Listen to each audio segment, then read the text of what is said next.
What's up, everybody? Welcome back to the Gaming Channel. My name's AJ Gels. How y'all doing? We are back, well, I guess with the second part of the weekly show. Yesterday I had some work obligations, some other stuff, so I kind of cut out the last little bit. If you notice, we have, I think, 2 less articles than we did at the end of the last show, or the last part, whatever the flip you want to call this. It's because I decided to just focus on Assassin's Creed Odyssey, because one article was Bethesda confirms Wolfenstein 3. Okay, I kind of expected a Wolfenstein 3. Granted, we're getting another Wolfenstein game, one with BJ's twin daughters, or something like that. But either way, we apparently have a confirmed Wolfenstein 3, like an official. I don't know if it's going to be BJ or what's going to be in it, but I just didn't feel like covering the article. If somebody wants to see it, again, post in the comments. I'll be happy to do it. There was also another article I had planned. It was another GameSpot article. It was basically an idea of why there's not going to be another Assassin's Creed game next year. Basically, it comes down to Odyssey and Origins were both in development at the same time, so that's why they launched back to back, year to year. Honestly, I think this is a good move for them. I think people got tired of the old Assassin's Creed model of one every year, so I kind of like how, even though we're doing, we have 2 in concurrent years, I think it makes sense to take some time off and continue to develop the plot and whatnot.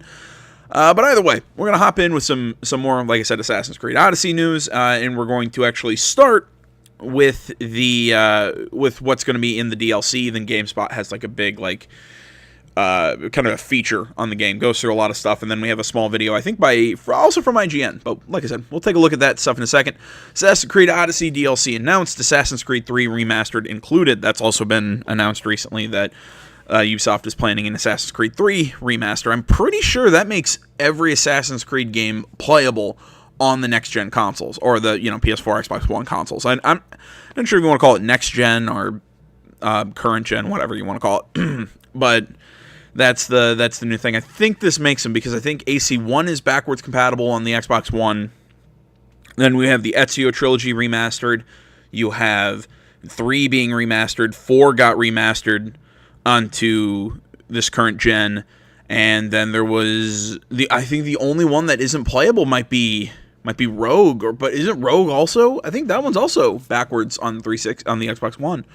But then you have Unity, Syndicate, and Origins, which are all current gen games. So I think the entire franchise now is on this generation of consoles. So either way, let's get into this article by Colin Stevens. Like I said, IGN. Ubisoft has announced Assassin's Creed Odyssey post-launch plans, which include 2 major episodic story arcs and Assassin's Creed 3 Remastered as part of its Season Pass, as well as some additional free content. Assassin's Creed Odyssey Season Pass, which is included in the Gold, Ultimate, Spartan, and Pantheon editions of the game, can be purchased on its own for $40 US.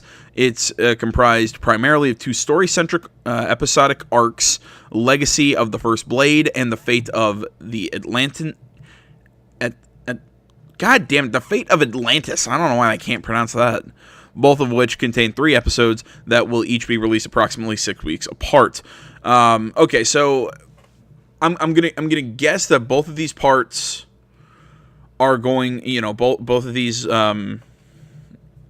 episodes are going to take, they're going to be like the Curse of the Kings and the DLC packs that we got in Origins.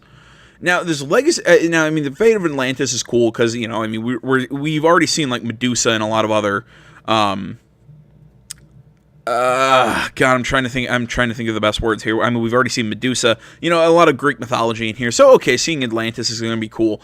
I didn't think of this in the first place, but I forgot that all of that whenever we've seen the first civilization, kind of like holograms, they've all gone by the Greek gods, the Greek pantheon name. So I think we're going to see some really interesting stuff, because I think because doesn't this game take place before Origins? Actually, this isn't.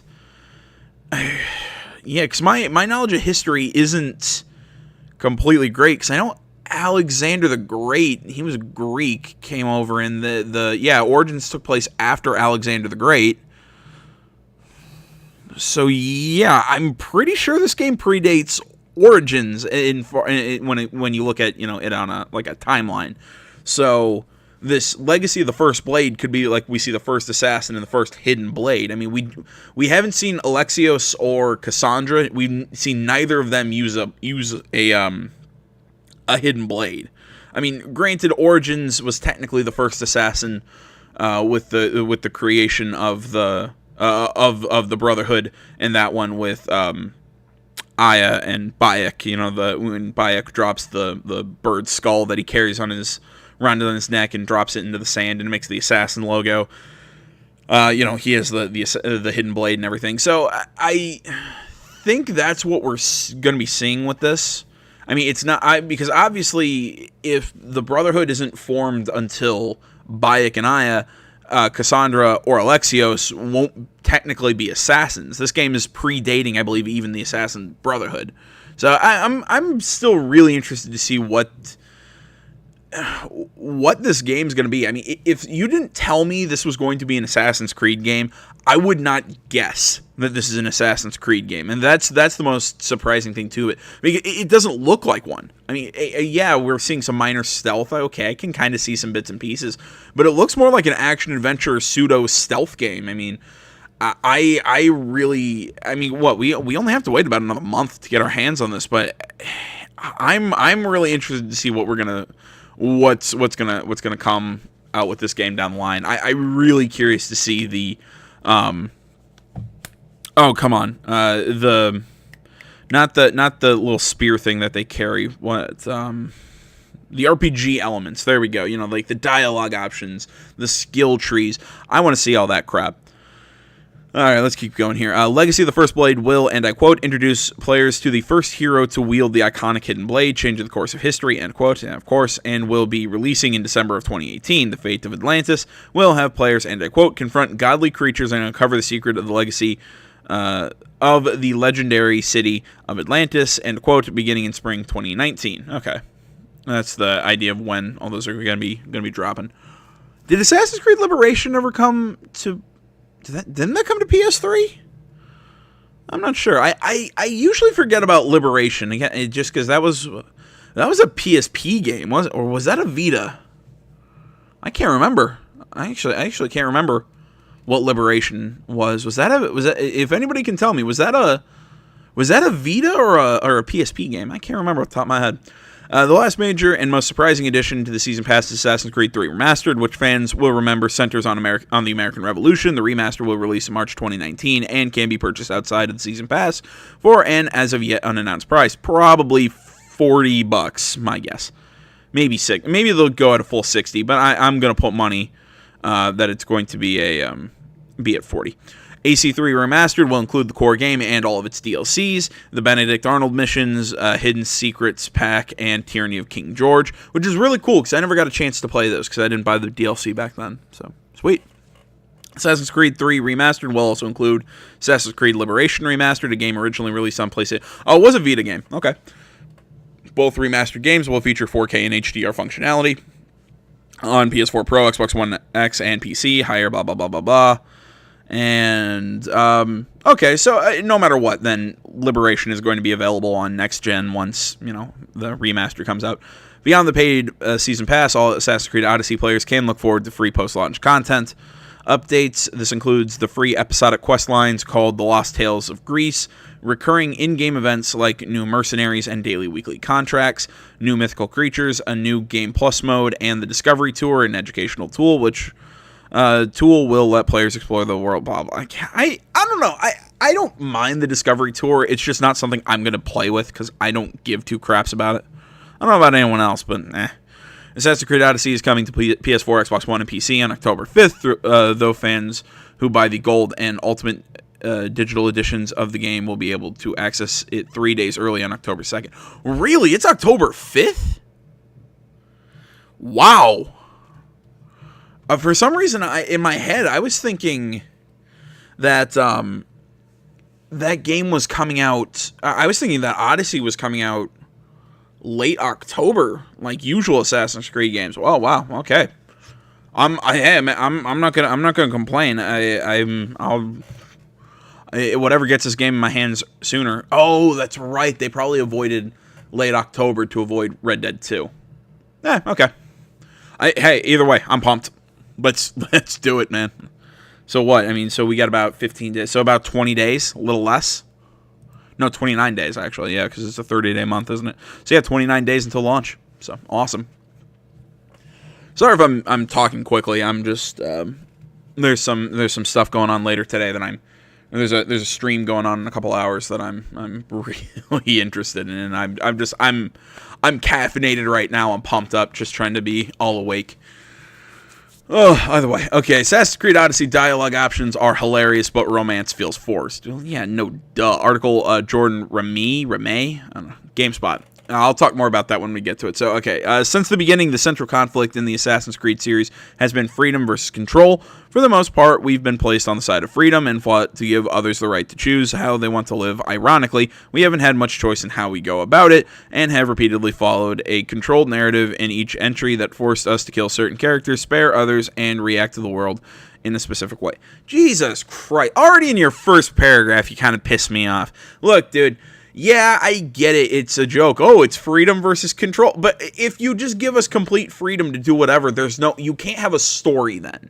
You can't have a story. This game won't be completely free because there will be a certain amount of story missions that we have to do things. That's bull. Now, I will give him this. Assassin's Creed Odyssey does look like it's going to have an amazing amount of freedom in this game. It bugs me when people well, it's not all entirely free. Yeah. Ugh. Sorry.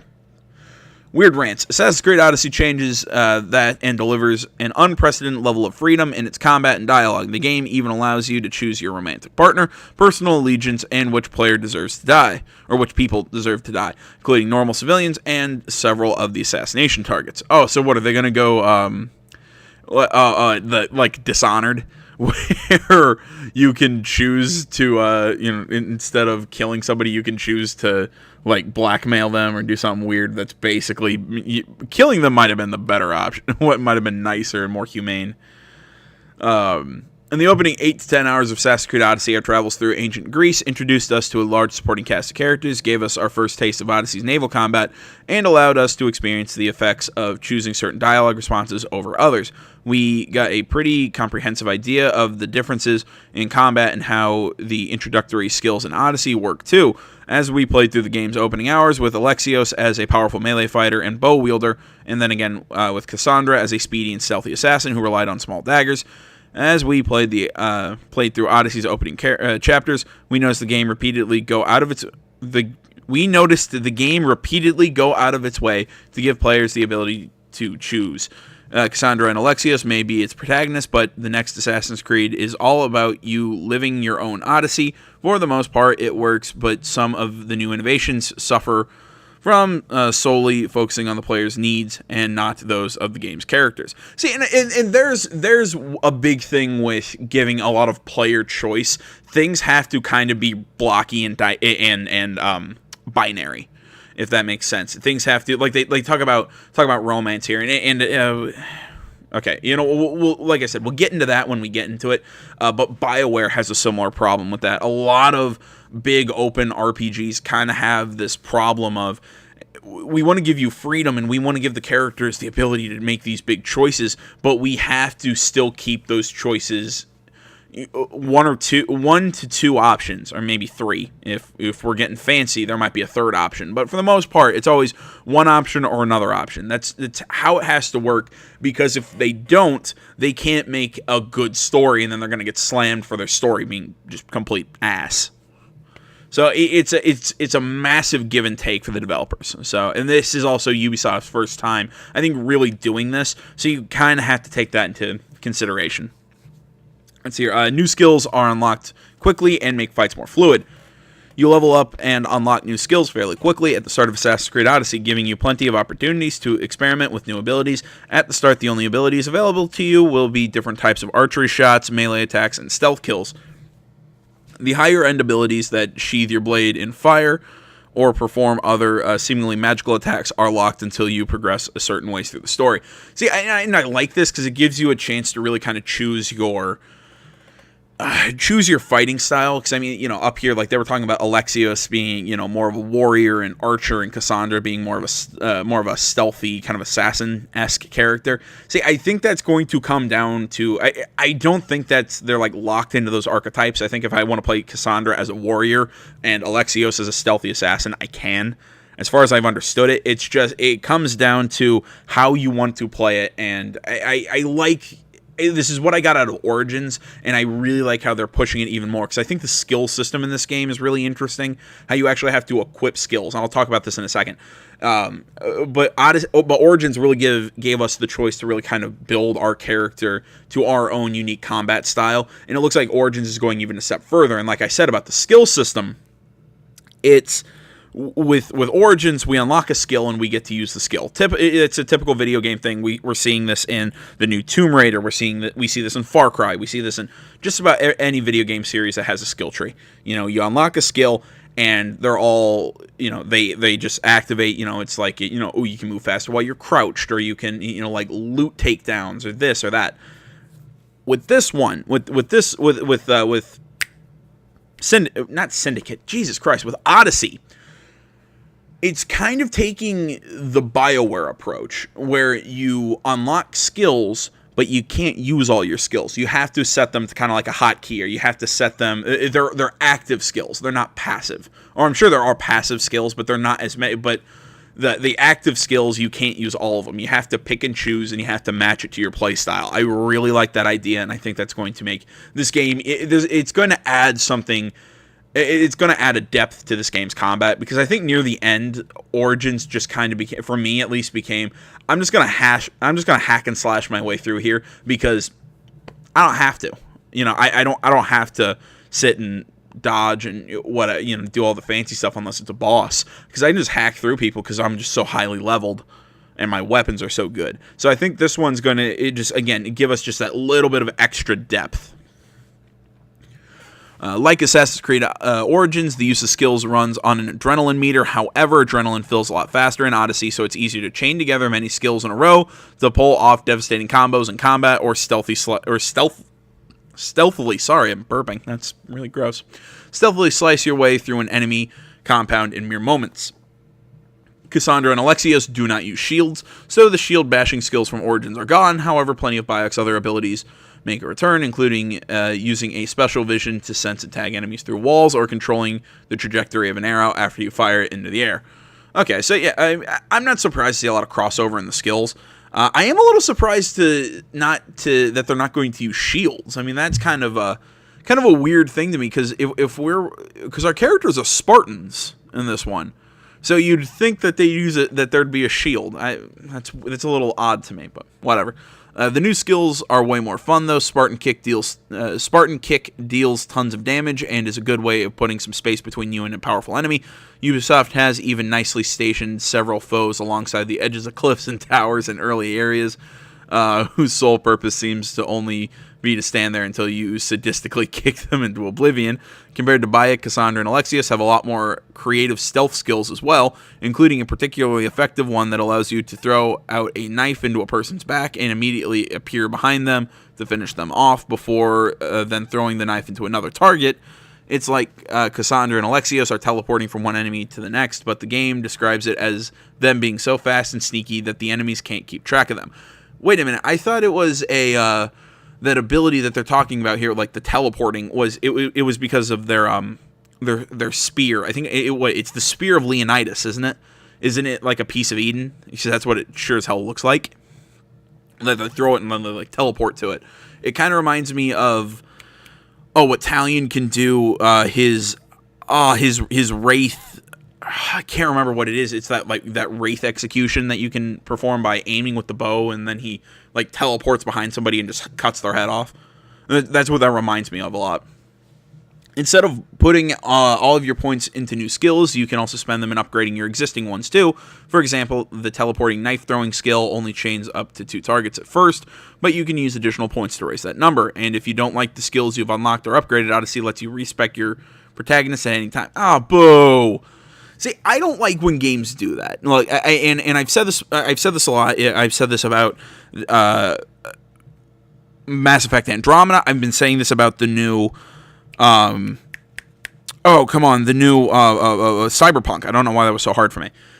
I like games that kind of lock you into a class. You know, I'm going to play an archer. I'm going to play a soldier. I'm going to play this, that, the other thing. I like being locked into my class and having to make my decisions from there. I hate these games that, oh, well, don't worry. If you realize you don't like it, well, you can just change it. And I get it, but it almost gets rid of the thought behind it. It's just like, okay, I'll just try this and experiment. No, I want to all my decision to matter.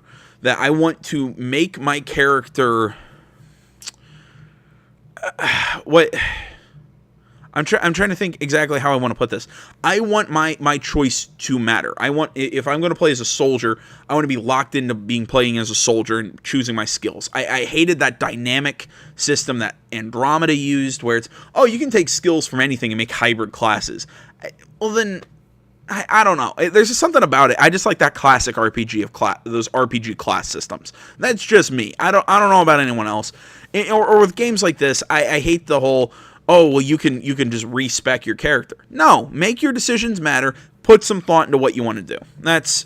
I'm fine with the whole, you know, okay, I have 3 points, I spend them. You know what? I don't like that. Let me pull those 3 points away and then re-spend them. But at some point, I have to confirm that decision and lock it in. That's just me. But I don't know. That's just a me. That's a me thing, I guess. In our time with the demo, let's see here. Romancing someone can be a little creepy. Again, have you never played a BioWare game? In our time with the demo, we only found one person we could flirt with and start a relationship with. Her name is Odessa, and she's a direct descendant of the legendary Greek hero Odysseus, the protagonist of Homer's Odyssey. Odessa, I'm going with Odessa, is attracted to both Cassandra and Alexios, so you'll be able to romance her regardless of which character you choose. Romance in Odyssey plays out a lot like the romantic storylines in Mass Effect Andromeda. Yeah. One of the dialogue choices for when you meet someone you can romance will have a little heart next to it. Clicking that choice causes Cassandra or Alexios to flirt with that person. Do it enough times, and the game transitions into a scene where both characters are intimate. It's very straightforward and easy to do if you want to romance someone, and just as simple to avoid it if you don't want to. Well, yeah, again, this is exactly like any other BioWare game. BioWare does the exact same thing. Let's see. The problem with romancing Odessa is that you have to be a huge creep to woo her. If you choose to romance Odessa, you have to continue flirting with her and pushing for her to have sex with you while she's asking you to help her gather medicine for her dying father, or pleading with you to save her life from some men who want her dead. And when you do help her and she finally agrees to have sex with you, you can ask if she wants to go again. She resists, saying she's tired from this. God damn it, what is this? Just writing. There's nothing against this guy's writing. It's just the way he's laying this out is just. I think I'd lay this out the same way, and it would still read awkwardly to me. She resists, saying she's tired from the sex you both had literally seconds prior, but she appreciates your advances, and you can then offer for her to serve on your crew so she can find the meaning in her life she's been desperately seeking. She's then available to help you in boarding parties during naval combat. Forging the relationship feels very formulaic and unnatural. BioWare. There are cute moments, especially at the start, but the overall experience leaves a bad taste in your mouth. BioWare. It's a moment where Odyssey's message of this being a journey for the players gets in the way of the gameplay. BioWare. The Odessa romance is purposely built for you to have the girl if you want her and dispose of her if you don't. You can't literally leave her locked in a cage on an island. You can literally leave her locked in a cage on an island. By the end, we didn't feel like we'd formed a loving connection with a special person. Rather, we'd chosen to recruit someone who felt indebted to us. Hopefully, there are other romantic storylines in Odyssey that feel a bit more like actually falling in love. What do you think I'm going to say, guys? BioWare. This is the same thing as, again, every BioWare game, except for one. I will bring up one BioWare game that actually was different. And again, I keep bringing up BioWare because I love their games. I love Mass Effect. I love Dragon Age. But that's just what it is. You keep picking that option every time you get it, and at some point, you complete some sort of side mission that's like a romance quest or whatever. And then they do the thing. I'm talking about sex. I mean, that's what happens. That's a BioWare game, except for one. And in the one game I will bring up that was different than that was Inquisition, a game that I don't remember people really all loving. I mean, I really like it. I thought it was a damn good game. One of BioWare's best games in a while. But what was cool about Inquisition was that you had to make decisions based on your, like, say, like, what's the character I'm currently playing? I'm playing a female elf archer right now. So I can choose the character I'm trying to romance right now is Sarah. Because I like Sarah's character, whatever. So I'm romancing Sarah. Whenever she's in my party, I have to be careful of which dialogue options I go with sometimes, because sometimes I can make a dialogue option that will actually make her not like me, but sometimes I can make certain other dialogue decisions that will make her like me. And this is how it is with the entire team, all the companion characters in Inquisition.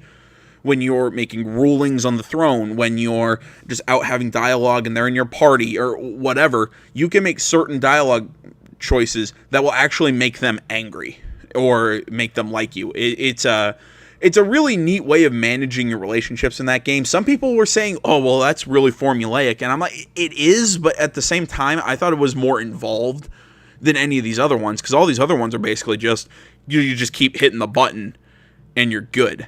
That one, at least you had to think a little bit. So again, these are very formulaic, but try and find a way, try and create a relationship in a video game that isn't just spamming a button, that isn't just formulaic and annoying, that's not just choose the right dialogue options. It's always that way if you're given a choice. If they actually have you set up like in Spider-Man right now, I don't know if this is how it ends, but I'm calling that Mary Jane and Parker and Peter get back together near the end. I'm making that call now without having seen it, but it's just because I keep seeing them kind of flirt together, and I'm seeing this little kind of like budding, like re-spark of a flame go between them. It's a lot more natural when they just write it, when they just let it happen because it's supposed to happen, not giving us the choice. When they give us the choice, a lot of times things fall that way. I'm not saying that's a good thing. I'm just saying this shouldn't be a surprise to anyone. Like you wrote 3 or 4 paragraphs on this, and I'm sitting here going, yeah, I could have guessed that's how it would be. I don't know. Again, as always, anyone else, you have any opinions on that? If you think I'm just harping on stupid things, tell me. But that's just how I read this. Let's see here. Shaping the protagonist's words can create amusing consequences. Despite having the choice of choosing what Cassandra and Alexios can say to someone, the dialogue in the game has been structured to fit a specific archetype. Cassandra and Alexios are hot-headed, stubborn, and very opinionated, so all their dialogue choices reflect that. When an annoying woman is badgering the protagonist about finding her stolen wood, they can either ask her to be patient with a hint of annoyance in their voice, or angrily yell at her and tell her to shut up while they go get her wood. Oh my god, that's what I'm choosing. Both answers are technically the same. In both incidents, Cassandra and Alexios are getting tired of being badgered about getting the woman's wood they already agreed to find, but the player decides whether or not the protagonist should keep their emotions under control. I like yelling. There are a few moments where you'll be able to choose to use dialogue to solve problems. For instance, you can help a praying woman by having the protagonist speak out and pretend to be the god Hermes. It's hilarious how easily the woman believes in the ruse, but it convinces her to return home to her family. You can continue the charade by following her home and leaving the gold she was praying for at her doorstep. During the demo, we also got to see how our dialogue choices affect the game's story. Not all of the choices in Odyssey lead to the result you think, and you'll have to be careful. A positive action does not always yield a positive response. Early on in the game, we learned about some plague victims. After investigating the situation, it seemed like the civilians in quarantine were clean, so we allowed them to return to their lives. It wasn't until much later, after we'd sailed away from the island, that we learned the plague had spread from the civilians and killed more people. Ubisoft informed us that had we allowed the guards to continue detaining the quarantined citizens against their will, the plague would have been ended. Oh, geez. Another surprise was the lack of complete censorship in Odyssey's dialogue. Although a few words like mercenary and hello are spoken in the native tongue, the protagonist and the other characters they meet all freely swear without being being censored by the Animus. We've never heard an Assassin's Creed protagonist drop so many F-bombs before. All right, I'm liking this. It's a little jarring at first, but no, it won't be. But we quickly get used to it, and it occasionally makes Cassandra / Alexius's angry outbursts a little funnier. You know what? I'm really hoping the voice acting for both characters is up to snuff. I mean, I've seen Cassandra's, and I really like it. I think her voice acting is spot on. I've gotten the feeling from what the F was Alexios, why I couldn't remember his name for some reason. I felt his voice acting has been a little weird. But who knows? I'm holding out hope that it's good. But yeah, I from what I've seen, the writing does seem. It seems like they've gone a little bit of a different direction in the writing, but it does seem like they're kind of favoring very hot-headed characters, and I like that, kind of like Jacob Fry. Let's see here. Naval travel is so slow in Assassin's Creed Odyssey. From a historical sense, it's understandable that Odyssey's protagonist would have access to the same technology. God damn, I can't speak. Protagonists wouldn't have access to the same technology seen in Assassin's Creed 3, 4, Black Flag, and Rogue. So their vessel would be slower than oh man, it's been so long since I've had to say this name. Ratun Hagetun. I think that's how it was pronounced. His Aquila, Edward's Jackdaw, and Shays Morrigan. That doesn't change how annoying it is when it comes time to sail on a long voyage, and it certainly doesn't help that the ocean lacks the same vibrant life and activity that made exploring so enjoyable in Black Flag. After playing the mandatory naval missions, we steered clear of the optional ones. Okay. So is there no like pirating? Like when I was seeing naval stuff, I was thinking that maybe we could do like actual like pirating and fight ships and everything. But what do you mean by the mandatory naval missions and the optional naval? What I need a little bit more before I make a full call on that. But in the optional missions, but I mean, let's be honest. I mean, truly sailing in Black Flag was really slow. So I mean, if they made it even slower in this one, or maybe it's just been since it's been so long since we've had like real true naval exploration in an Assassin's Creed game, that people are just kind of forgetting that from 4. So I'm curious to see what it's going to be like. But yeah, I mean, I've seen how the boats work, you know, the triremes and everything, and I still kind of miss the boats from AC4. But also, AC4 it's really hard to have another gem like that game. Naval combat is still pretty fun, although you'll often be ramming into and sinking ships in the beginning of the game instead of boarding them. If you do choose to only wound a vessel and leap aboard, an army will no longer follow after you. A few sailors might join you, but you'll mostly be on your own. If you want a boarding party, you'll have to recruit people for the job. In a similar style to Metal Gear Solid 5 Phantom Pain, you find someone you want to recruit, knock them out with a Spartan kick or a melee takedown, and then abduct them. When they wake up, they can be assigned as an officer within your crew. See, I've seen that, though, how you knock them out, and then you smack them on the face to wake them up, and you say, "Go to my ship," and they just go. I was kind of hoping for something like MGS5, where we have to knock them out and then take the body and carry it somewhere. I'm not sure how you do that, but still make it work. But I was still hoping for something like that, not just go to my ship. Okay. Officer recruitment is another unfortunate example where Odyssey's missions to cater to the player has a negative effect on the gameplay. It would have been nice to have specific missions devoted to acquiring officers, similar to Assassin's Creed 3's assassin recruit missions. Yes! I totally agree with that. So each member of your crew had a bit more personality, but again, your crew's story and their choices doesn't matter. It's yours that do. It's also a little weird that everyone you kidnap is just okay with serving under you. Thank you. I've noticed that. I've seen that in gameplays. Like, what is going on here? Even if just prior to being knocked out, you killed every one of their fellow soldiers. Apparently, no one you abduct has a family who misses them either. Like the weapons and gear you find, each potential officer has a rarity level and extra attributes. For example, a common enemy archer we recruit increases the numbers of arrows our ship could fire by a tiny percentage, but he brought a small contingent of soldiers with him when he joined us while boarding an enemy ship. Meanwhile, Odyssey, who's very skilled with a bow, with both a bow and a sword, are considered a rare character, increases our ship's arrow barrage damage by a significant amount, remains by our side while on enemy ships, attracts a sizable boarding party, and can kill most soldiers in just 1 or 2 hits. At the start, you can only assign 1 officer, but if you choose to upgrade the size of your ship, then you'll be able to pick up to 4. See, that's something else I'm looking for. I'm looking forward to really how you're gonna, if upgrading the trireme is gonna be a lot like the Jackdaw. I'm curious to see what's gonna happen with that. Assassin's Creed Odyssey released on October 5th. Blah blah blah, all that stuff.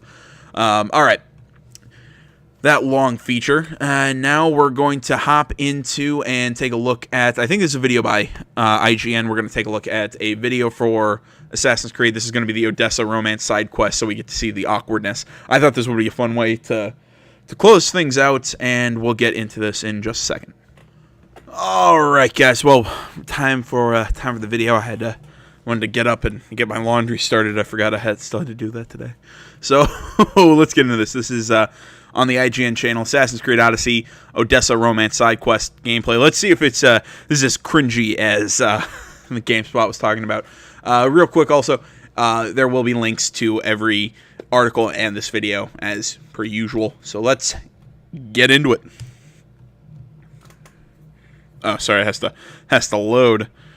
Here comes, let me guess, here comes an ad. No? Okay, sweet, we're just getting into this. Oh, so we actually get to see the palace of Odysseus. Why is she in a cage?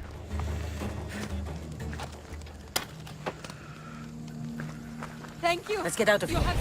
Can you fight? I'd be happy to.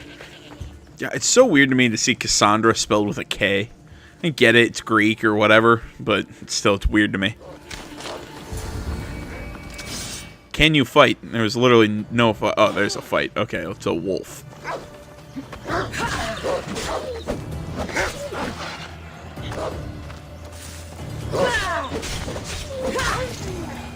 Some help she's just sitting there.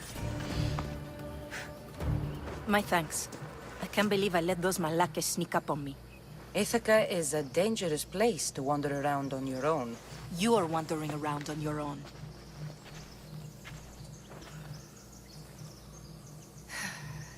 You're right. I can't fight a camp of bandits by myself. Could you help me to get to Odysseus' palace? I can pay. I'll help you get to the palace. Well, I'm in luck then. What do I call you? Cassandra. I'm Odyssey, named after the great Odysseus. We should head to the palace while we have the chance.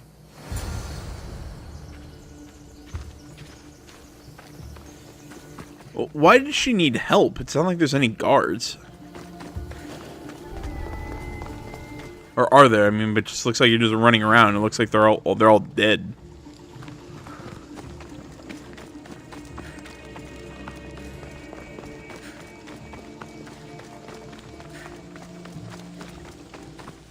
We have a guest commentator. My cat has decided to join us. What are you expecting?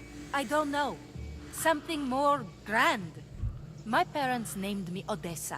I'm Odysseus' namesake. I thought if I came here, I might understand him more. Well, do you? Not at all. Take me to my boat. I'll pay you there. Yeah, my cat came up and decided to start rubbing against my leg. I thought he wanted me to hold him. Do you want to say something to the people watching? Nope, you want to bite my headphones. Okay, that's great. Sorry, I know I'm not paying attention. I promise I'm paying attention.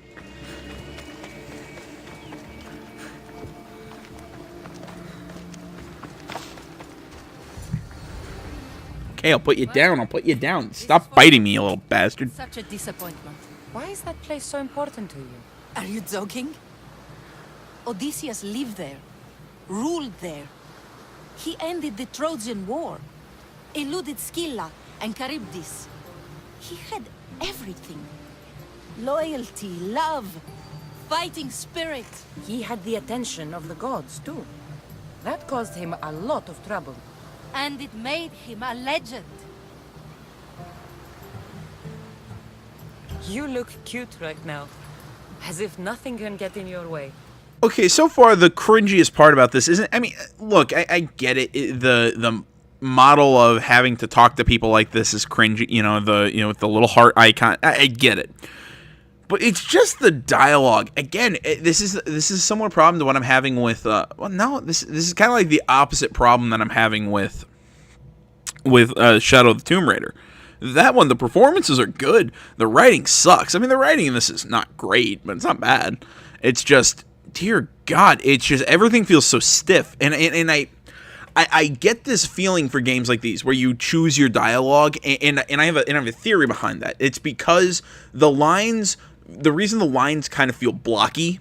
It's like this chunk of text, then this chunk of text, then this chunk of text. It's because they were not recorded in one elongated form.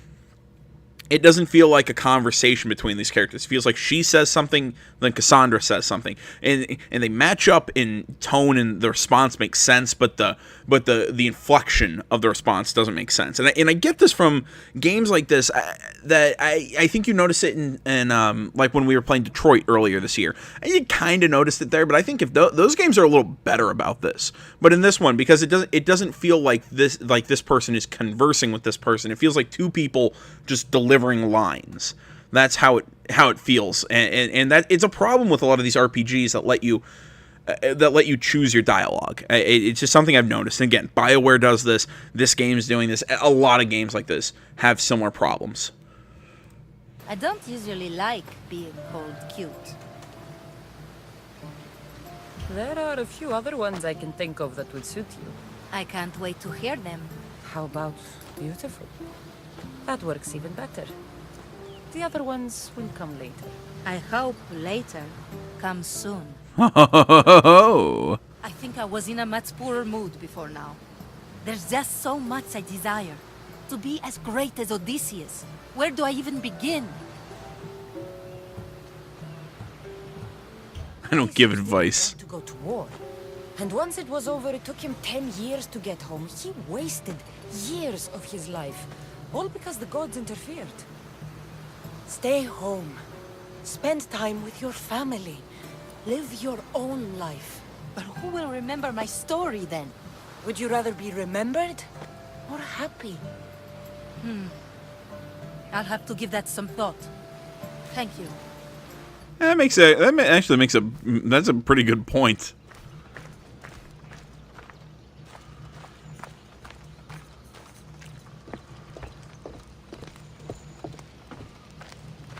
Stop walking. Move.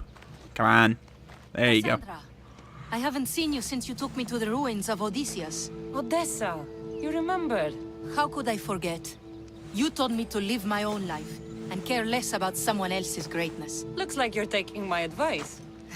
I've been forced to take care of my sick father. So no, I've had no chance to live the life I desire. I've seen a lot of people. But you're one of the most beautiful I've ever met. It's such an... That's so. You're a I looked, that article went over this. Like, we knew that was coming, but man, that is a really... I thought this was like witty banter while we were doing stuff. Not, well, I've been forced to take care of my sick father, and so I haven't had time to live that life. You were really hot. That... I didn't know that's when that response would come up. Okay, point to the guy writing the article. That is a very fair comment. That's really weird.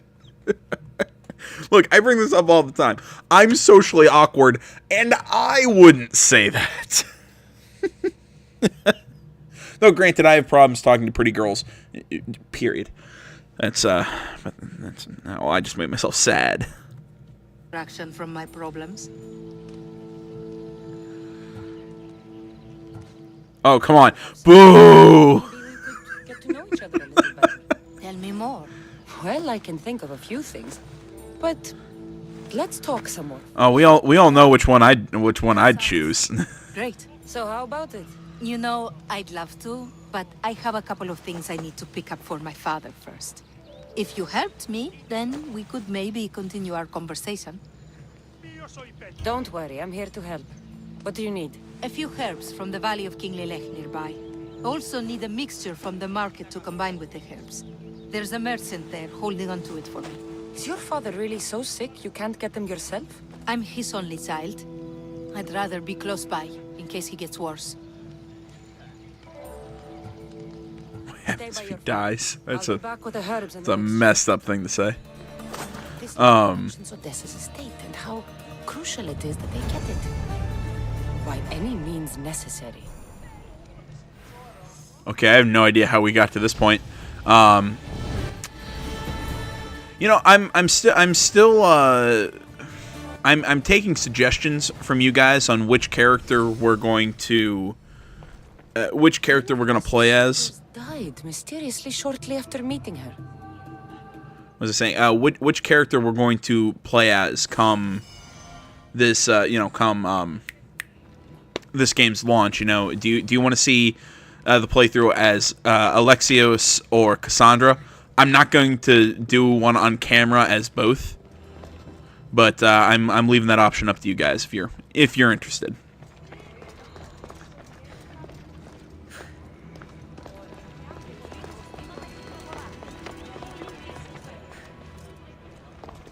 The leader of Megaris tried arranging a marriage for Odessa. Sounds like an easy way to get her father's estate. This letter claims that Odessa hired other mercenaries. I wonder why.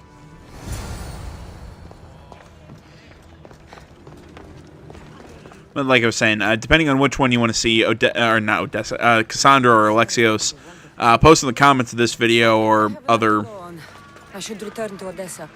other videos, whatever. You can send me messages on Twitter. I'm happy to hear. Yeah, just I'm just curious as to know which one y'all want to see.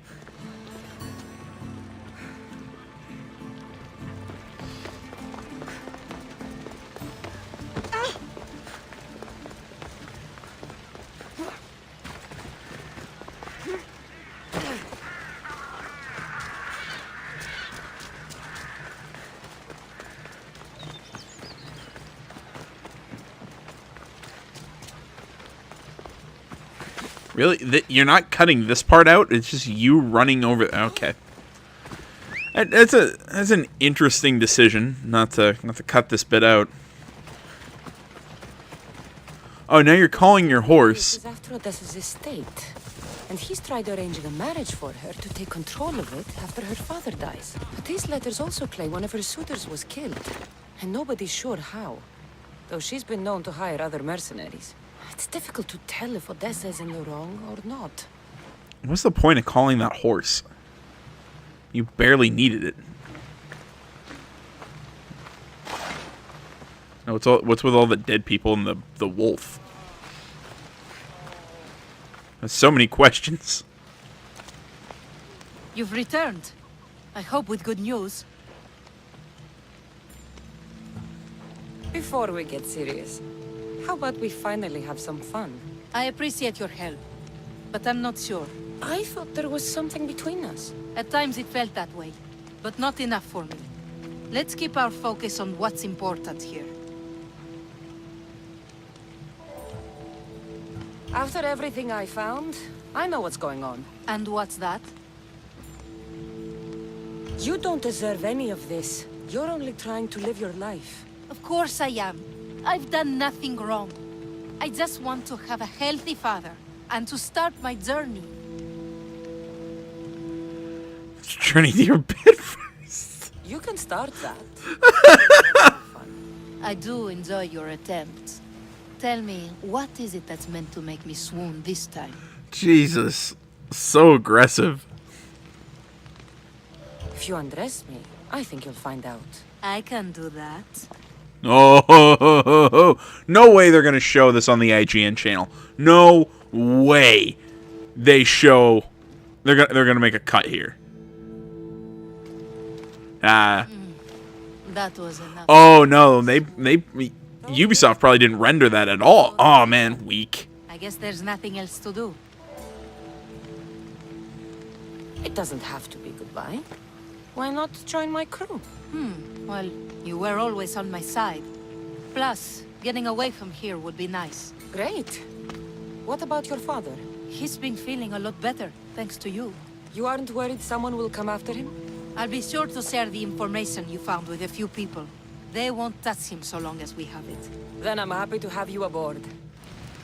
Okay, so at the end of the day, yeah, there's oh, that's right. There's also like Leonidas at Thermopylae gameplay. But you know what? Like, I'm gonna try and avoid as much gameplay footage as possible. I don't want to ruin side missions or story stuff. So I'm gonna hold off on all that until launch. I mean, what? So it's under a month until the game launches, but. Yeah, I gotta hand it to him. There are some really cringy moments that's like, really, you put that comment there? That's a weird thing. But overall, again, I stand by it. I don't think it's any worse than a BioWare game. Alright, guys. That was a little fun at the end of the news. I hope you enjoyed this, as I hope you enjoy all the videos. If you did, please remember to hit that like button, leave a comment, and if you're not already, please subscribe to the channel. You can follow me on all the social media platforms. You can also message me and chat with me on anything on any of those platforms. That is Facebook, Twitter, my website, minds.com. Links, all that stuff is down in the description below. Like I said, along with links to these articles and this video. Thanks for watching, guys, and until next time, my name's AJ Gels, this is the That Game channel. I'm out.